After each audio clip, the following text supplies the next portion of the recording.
ಚರ್ಚೆಯ ಕೊನೆ ಭಾಗದಲ್ಲಿದ್ದೀವಿ. Last reaction ತೆಗೆದುಕೊಳ್ತಾ ಇದ್ದೀನಿ. ಎಸ್ ವೆಂಕಟೇಶ್ ದೊಡ್ಡೇರವರೇ, ನೀವು ಬೈಸ್ಟ್ಯಾಂಡರ್ಸ್ ಅಂತ ಹೇಳ್ತೀವಲ್ಲ, ಅಂದ್ರೆ ಪಕ್ಕದಲ್ಲಿ ನಿಂತ್ಕೊಂಡು ನೋಡ್ತಾ ಇರೋರು, ನೀವು ಆಟ ನೋಡ್ತಾ ಇರೋರು ಅಷ್ಟೇ, ಪ್ರೇಕ್ಷಕರು ನೀವು ಅಷ್ಟೇ. ಇಲ್ಲ, ನಾವು ಯಾವ ಭಾರತೀಯ ಜನತಾ ಪಾರ್ಟಿ ಏನೂ ಇಲ್ಲ.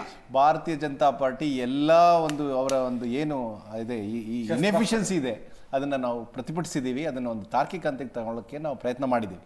ಇವ್ರು ಏನು ಹೇಳ್ತಿದ್ದಾರೆ, ಅವ್ರು ನಮ್ಮ BJPಯ MLAಗಳು ಅವರೇ ಮುಚ್ಕೊಂಡಿದ್ದಾರೆ ಅಂತ, ದುಡ್ಡು ಕೊಟ್ಟಿದ್ದೀವಿ ಅಂತ. ₹1 ಬಿಡುಗಡೆ ಆಗಿಲ್ಲ. ಬಿಡುಗಡೆ ಮಾಡ್ತೀನಿ ಅಂತ ಹೇಳಿದ ಮುಖ್ಯಮಂತ್ರಿಗಳು ಆಡಳಿತ ಪಕ್ಷದವ್ರಿಗೆ 50 ಕೋಟಿ, ವಿರೋಧ ಪಕ್ಷದವ್ರಿಗೆ 25 ಕೋಟಿ, ಇದು 2 ವರ್ಷ ಆದ್ಮೇಲೆ ಇದುವರೆಗೂ ಒಂದು ಪೈಸಾ ಕೊಟ್ಟಿಲ್ಲ. ಆಮೇಲೆ ಇವರು ಎಫಿಷಿಯನ್ಸಿ, ಆನೆಸ್ಟಿ ಬಗ್ಗೆ ಮಾತಾಡ್ತಾರೆ ಕಾಂಗ್ರೆಸ್ನವರು. ನಾನು ಹೇಳಿಕ್ಕೆ ಬಯಸ್ತೇನೆ, ಒಂದು ST ನಿಗಮದ ಹಣವನ್ನು 187 ಕೋಟಿಯನ್ನು 19 ಅಕೌಂಟ್ಗಳಿಗೆ ನೇರವಾಗಿ ಯಾವುದಾದ್ರೂ ಕದ್ದಿರೋದಿದ್ರೆ ಅದು ಕಾಂಗ್ರೆಸ್ ಸರ್ಕಾರ. ಅದು ನಾಗೇಂದ್ರ ಅವ್ರನ್ನ ಬಲಿ ತಗೊಂಡದ್ದು, ಅದು ಹಣವನ್ನ ಕಾಂಗ್ರೆಸ್ ಮಾಡ್ಲಿಕ್ಕೆ. ಅದೇ ಒಂದು ದಲಿತ ಮಂತ್ರಿ ರಾಜಣ್ಣನವರನ್ನ ಇದು ಕ್ರಾಂತಿ ಆಗ್ತದೆ, ಮತಗಳತನ ಆಗಿಲ್ಲ ಅಂತ ಹೇಳಿದಕ್ಕೆ ಅವ್ರನ್ನ ತೆಗೆದಾಕ್ತಾರೆ, ರಾತ್ರಿ ತೆಗೆದಾಕ್ತವ್ರು ಇವರು. ಪರಮೇಶ್ವರ್ 8 ವರ್ಷಗಳ ಕಾಲ ನಮ್ಮ ಕಾಂಗ್ರೆಸ್ ಪಕ್ಷದ ಅಧ್ಯಕ್ಷರಾಗಿದ್ರು. ಅವ್ರಿಗೆ ದಲಿತ ಮುಖ್ಯಮಂತ್ರಿ ಮಾಡದಿರ್ತಕ್ಕಂಥವ್ರು ಕಾಂಗ್ರೆಸ್ನವರು. ಅತ್ಯಂತ ಕಾಂಗ್ರೆಸ್ನ AICC ಅಧ್ಯಕ್ಷರಾಗಿರ್ತಕ್ಕಂಥ ಸನ್ಮಾನ್ಯ ಶ್ರೀ ಖರ್ಗೆ ಅವರು ಅಧ್ಯಕ್ಷರಾಗಿರ್ಬೋದು, ಪ್ರಧಾನಮಂತ್ರಿ ಕ್ಯಾಂಡಿಡೇಟ್ ಆಗ್ಬೋದು, ಆದ್ರೆ ಈ ರಾಜ್ಯದಲ್ಲಿ ಅವರು ಮುಖ್ಯಮಂತ್ರಿ ಆಗ್ಲಿಕ್ಕೆ ಅರ್ಹತೆ ಇಲ್ಲದೆ ಇರ್ತಕ್ಕಂಥ ವ್ಯವಸ್ಥೆಯನ್ನು ಮಾಡಿರ್ತಕ್ಕಂಥವ್ರು ಕಾಂಗ್ರೆಸ್ನವರು. ಇವರು ಒಂದು ದಲಿತ ವಿರೋಧಿ ಸರ್ಕಾರ, ಮತ್ತೆ ಇವರು ಒಂದು ಅಭಿವೃದ್ಧಿ ಶೂನ್ಯ ಸರ್ಕಾರ. ಇವರು ಸರ್ಕಾರಕ್ಕೆ ಹೇಳ್ಕೊಳ್ಳಿಕ್ಕೆ ಏನೋ ಅವ್ರಿಗೇನು ಇಲ್ಲ.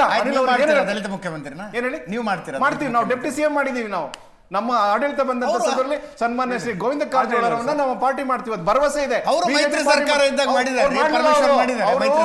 ಜನತಾದಳ ಜೊತೆ ಇದ್ದಂತ ಸಂದರ್ಭದಲ್ಲಿ 10 ಕರೆದು ಪರಮೇಶ್ವರನ ಮಾಡಿದಂತದ್ದು ಪರಮೇಶ್ವರ ಖುದ್ದು ಹೇಳ್ಕೊಂಡಿದ್ದಾರೆ ಒಂದು ಸಭೆಯಲ್ಲಿ. ಅವರು ಸೋಲಿಸಿದೀವಿ ಕಾರಣಕ್ಕೋಸ್ಕರ ಕುಮಾರಸ್ವಾಮಿ ಅವರು ಮಾಡಿದಂತದ್ದು ದಲಿತ ಸರ್ಕಾರ ಇದೆ. ರಾಜಕಾರಣದಲ್ಲಿ ಏನು ನಿರೀಕ್ಷೆ ಮಾಡ್ತಾರೆ? ನವೆಂಬರ್ ಡಿಸೆಂಬರ್ ನಲ್ಲಿ ಏನು ನಿರೀಕ್ಷೆ ಮಾಡ್ತಾರೆ? ಖಂಡಿತ ಶ್ರೀಯುತ ರಾಜಣ್ಣವರು ಈಗಾಗಲೇ ಇದಕ್ಕೆ ಮುನ್ನಡಿಯನ್ನು ಬರೆದಿದ್ದಾರೆ. ಸ್ಪಷ್ಟವಾಗಿ ಹೇಳಿದರೆ ಖಂಡಿತವಾಗಿ ನವೆಂಬರ್ ಕ್ರಾಂತಿ ಆಗತ್ತೆ ಅಂತ. ಬಹಳಷ್ಟು ದೊಡ್ಡ ಅವ್ಯವಸ್ಥೆ ನವೆಂಬರ್ ತಿಂಗಳಲ್ಲಂತೂ ಆಗೇ ಆಗತ್ತೆ. ರಾಜ್ಯಕ್ಕೆ ಬಹುದೊಡ್ಡ ವಿಪತ್ತಂತೂ ಕಾದಿದೆ. ರಾಜ್ಯಕ್ಕಾದಿದೆ, ಪಕ್ಷಕ್ಕಲ್ಲ ಸರ್, ಖಂಡಿತವಾಗಿಯೂ ರಾಜ್ಯಕ್ಕಾದಿದೆ. ಬಹಳಷ್ಟು ಪಶ್ಚಾತ್ತಾಪ ಪಡ್ತೀವಿ. 136 ಸೀಟನ್ನು ಇವ್ರಿಗೆ ಯಾಕಪ್ಪ ಕೊಡಬೇಕಾಗಿತ್ತು ಅನ್ನೋ ಪರಿಸ್ಥಿತಿಗೆ ನಮ್ಮ ರಾಜ್ಯದ ಮತದಾರರು ಬರ್ತಾರೆ. ಅಂತಹ ಒಂದು ಘೋರ ದುರಂತ ನಡೆಯುತ್ತೆ. ಇದರೊಂದಿಗೆ ಇವತ್ತಿನ ಲೆಫ್ಟ್ ರೈಟ್ ಅಂಡ್ ಸೆಂಟರ್ ಮುಗಿಸ್ತಾ ಇದ್ದೀನಿ. ನೇರಾದಿಟ್ಟ ನಿರಂತರ ಸುದ್ದಿಗಾಗಿ ನೋಡ್ತಾ ಇರಿ ಏಷ್ಯಾನೆಟ್ ಸುವರ್ಣ ನ್ಯೂಸ್.